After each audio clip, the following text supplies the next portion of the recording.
We all know criticism when we see it or when we hear it. Let's define it and then get into how to handle criticism.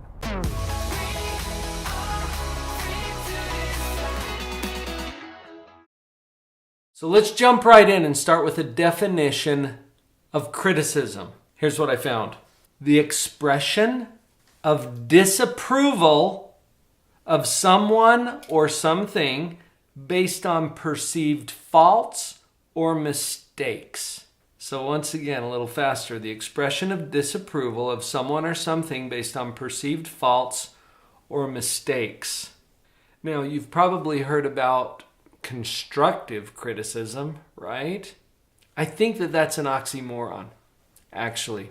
It violates its own definition, because this is by definition a negative process. Now, when applied to literature or art, criticism takes in both strengths and weaknesses, but when it's applied to people, it is generally negative. So as we take on this topic of how to deal with or handle criticism, first of all, let's find some other way to define it that makes it something that we can actually deal with. Okay, so I'm going to switch out the word criticism a little bit in this video with the word feedback. All right, now what is feedback? Feedback is information, and it's information that can be very useful if we understand and properly interpret the feedback. I think it's important to make that little switch, because if we stick with the criticism, it feels like an attack.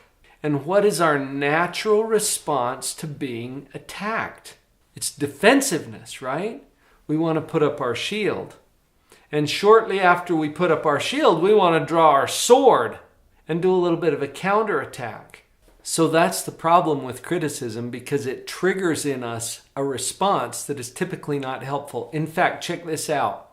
Defensiveness validates accusation. Defensiveness validates accusation. What that means is if someone attacks you verbally, for example, and they're accusing you of something or criticizing you, for you to become defensive and put up your shield is like evidence to the person who's accusing you that what they're accusing you of is actually true. That's what I mean. Defensiveness validates accusation. So you don't want to go there. How can we handle this feedback in a way that is constructive, whether it's intended that way or not? So let's go there. So thinking about the criticism now in light of feedback. Feedback is simply information. It is simply information. Information about what? Or, more accurately, information about whom? It's really about the source of the feedback. Here's what I mean. If someone comes up to me and tells me that I'm an idiot, does that mean that I'm an idiot? Now, whether I am or not is not what we're discussing here today. But does it mean that I'm an idiot if somebody accuses me of being an idiot or criticizes me in that way? No.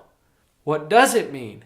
It means that that person perceives or experiences me as an idiot. Now, there's an important distinction there. It doesn't mean I am an idiot. It means they experience me as an idiot and have chosen to communicate that to me. Do you see how that's all about them? It's not about me. Now, could it have something to do with me or my behavior? Well, sure, because that brings up the next question. The next question is, interesting. That person experiences me as an idiot.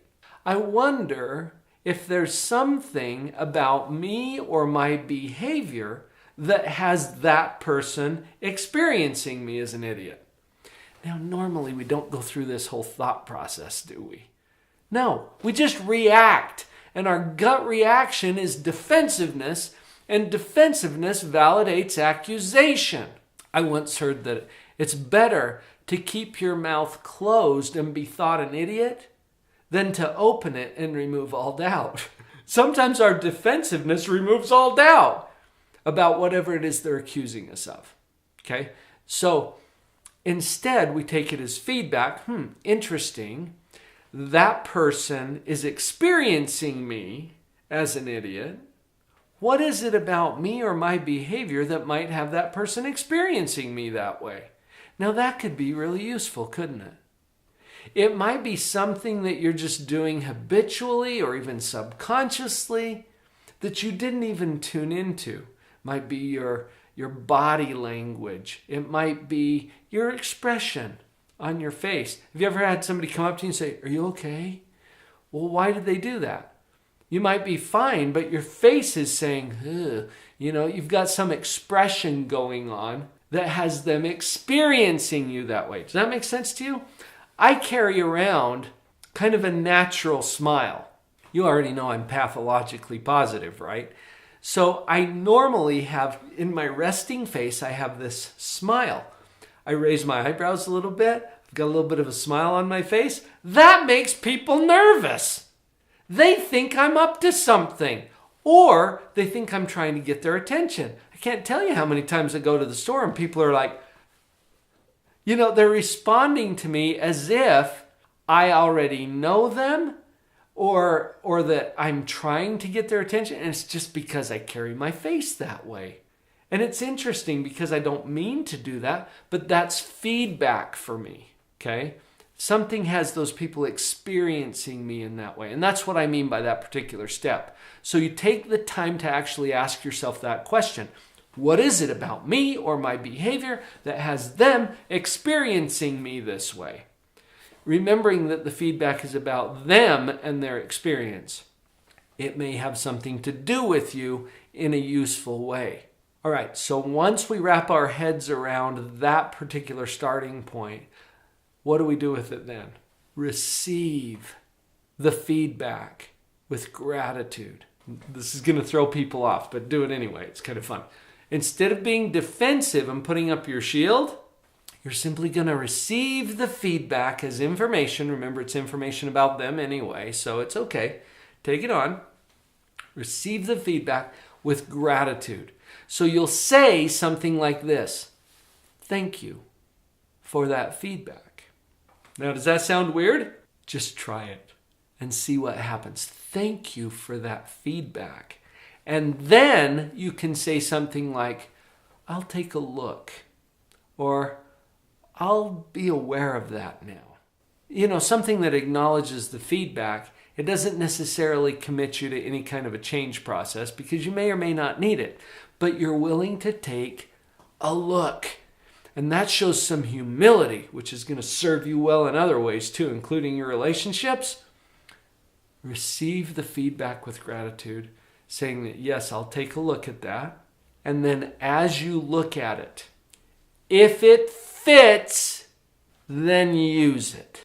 If it doesn't, you may simply discard it. I remember a story that was told by Wayne Dyer. Really enjoyed his speaking and writing. And I remember him telling the story about how he would sometimes receive criticism, right? People either loved him or hated him, but the haters tended to make a point of writing in and letting him know that, right? And giving him some criticism. And he had created a form letter that he responded, and he mimeographed it. Do any of you remember about the mimeograph? This thing that you crank and it comes out purple. Some of you who are my age will remember this. Anyway, he mimeographed all these form letters where it simply said this: "I am sitting here in the smallest room of my home." And you know what room that is, right? "With your letter before me. It will soon be behind me." And I always got a chuckle out of that. Because if it doesn't fit, discard it, flush it, send it on its way. You don't have to spend a whole lot of time obsessing over someone else's opinion if it doesn't fit. Be humble enough to receive the feedback, because there may be some adjustments that would be good and help you to understand how you're impacting people. But the last thing we want to do is get defensive, because that defensiveness validates the accusation. Criticism is going to happen. Hopefully some of these tools will give you a few things that you can do with it that might be a little more helpful and productive. So you can test me on this. If you want to give me a little bit of feedback, I would love to hear it. Make a comment below and I'll interact with you there.